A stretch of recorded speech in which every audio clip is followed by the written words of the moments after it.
Hey YouTube, this is the All Console Gamer. I'm here at the Commodore Computer Club with Sean. Now Sean actually is the, what would you say that you do here exactly? I'm the founder, SysOp of the Commodore Computer Club in Vancouver, Washington. CommodoreComputerClub.com. We have a monthly get-together. We play with Commodore computers, Commodore 20s, 128s, pet computers. We play games, we talk, we fix hardware, watch movies. That's about it.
Now Sean, can you go ahead and tell me a little bit about this particular Commodore? This is the Commodore 128 DCR. The Commodore 128D is the European model. The DCR is the US model. The difference is the US model is metal. The European one is plastic and has a handle that you can carry it and slide the keyboard under. It's a Commodore 128 computer and a Commodore 64 computer, built-in one. And it has a built-in 1571 disk drive. The difference between the 128D or DCR versus a regular 128 flat computer, this has 64 KB of video RAM. Nowadays, it's nothing, but back in the 80s, that was huge. The original 128, I believe it has 16 KB of video memory.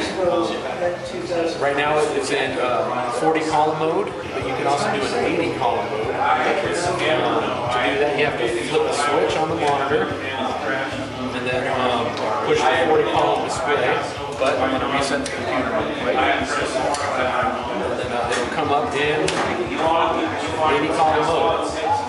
You'll see the cursor in a minute, that's 80 columns.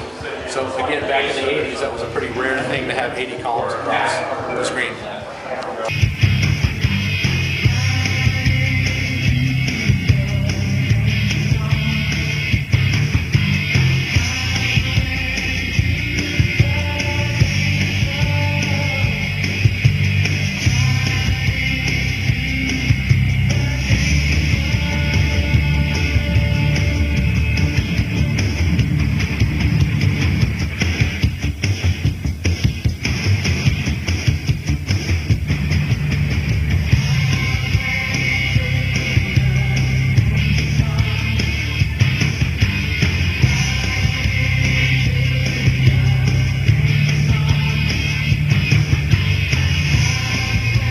I'm Earl. Sean asked me to do a small presentation here on the RetroBits podcast. Aside from being an avid Commodore fan, I also have a podcast just in general on retro computing. And it's called RetroBits. You can find it at www.retrobits.com. So I've spent 30 years working in the computer field, and I'm not sick of it yet, but you know, there it is. I knew really early in my life that I was interested in technology, and of course, you know, late 60s, early 70s, really weren't computers at home, but there were electronic gadgets and Radio Shack stuff. I used to joke with people that I should have been born with a keyboard in my hand, but people let me know that might have been kind of hard on my mom.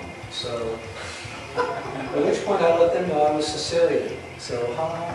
very uniting. So I thought I'd share with you guys some of the things that I played around with when I was a kid. And maybe it'll spark a memory or a little nostalgia yourself. This is a crystal radio.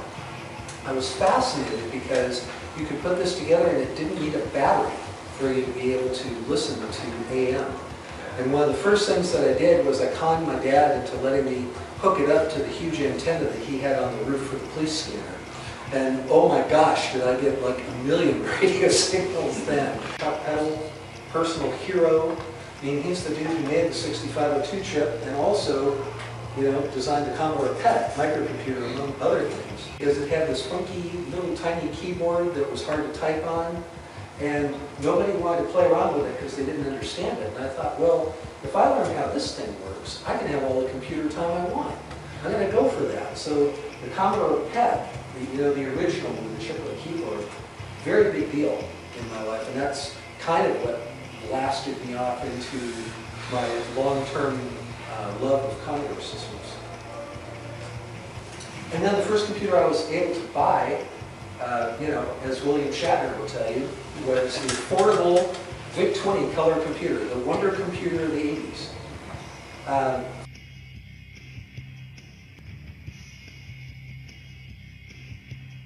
Said computers for the masses, not the classes, one of Jack Trammell's taglines for Commodore computers. And this little, the words that are cut off here says, it had 22 column goodness. And also it had Shatner doing an ad for it, so how could you go wrong? So after computer retail, I had the opportunity, I had a couple friends who had gone over to work for Epson. And they said, hey, you should come over and work over here, so I did. And these are some of the computer systems that I had a chance to play with over there. This is a QX10. Now, in a world where the IBM PC had come out and where DOS computers was really starting to be the rage, the QX10, trying to make it as a CP/M-based computer, it wasn't cutting it, so the sales were not near what Epson had hoped. But it actually was a really cool machine. This is a HX20. Most people consider this to be the first laptop computer, but with any first kind of thing, there's controversy. But I was in the tech support group for these. And this is the PX8, which was a CP/M-based 80-column, very, very cool laptop. Had little ROM cartridges that you could plug in for software. I very much enjoyed working for Epson. When I was there, it was interesting. They were definitely the 800-pound gorilla of the printer world. All the way along through technology, I noticed how it always got better, cheaper, faster. And I was always interested in what was coming next. And the old stuff was fun to talk about, but wasn't really any fun to play with. It was kind of like, oh yeah, remember when we only had 640K RAM and kind of jokes like that. But never really took any kind of historical interest in it until the year 2000. I was working in a webmaster position for a .com company, so real into the internet. And I discovered on the search engines and finding there were lots of people, even at that time, interested in microcomputer history and in retro computing, restoring systems. So I decided, hey, I'm a web dude, why don't I put up a website? So I took a crack at it.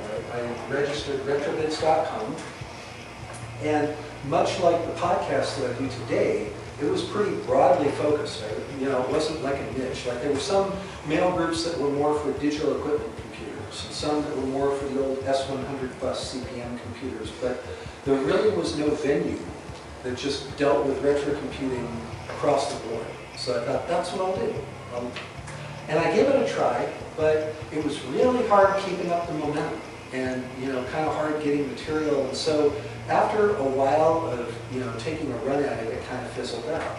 So flash forward 5 years later, I'd listened to those on my commute. One of them was called Geek News Central, and it was a great tech news podcast. Also, the guy who wrote it, the guy who did the podcast wrote a book on how to do podcasting. And I thought, do podcasting? That's interesting. Wonder if there's any retro computing podcasts. So I went out and I took a look and I couldn't find any. I thought, you know, the whole website thing didn't work 5 years ago, but this podcast sort of thing, maybe that'll generate some interest. I joke with my now I'm having a series on the Commodore 64.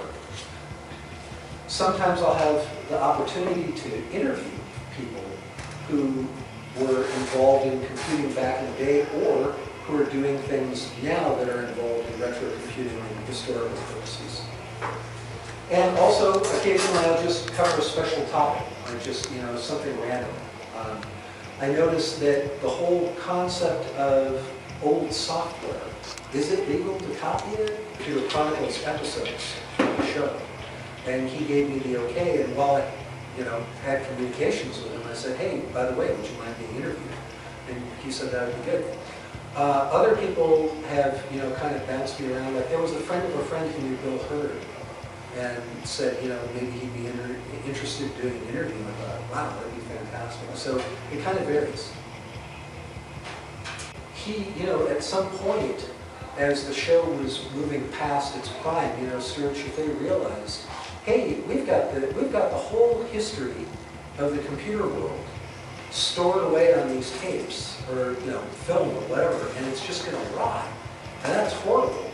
So I'm going to archive as much as I possibly can and get it up on the web. And people told him, man, that's a lot of intellectual property that you're just going to give away. That's kind of nuts. And he's like, no, we're going to make this available. And so that actually led into other archiving efforts, like some really cool stuff that we did with NASA to archive some of their footage. He said it was heartbreaking. You'd walk in and the film was just literally melting in, you know, 5-drawer filing cabinets. And so they managed to restore a lot of it and get it on archive.org. Yeah. This Colossus movie is a computer that takes over the world, kind of like war games, and it does it with nuclear.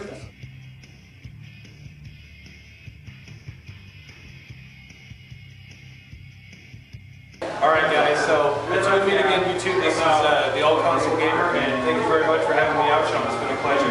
Thanks for coming out.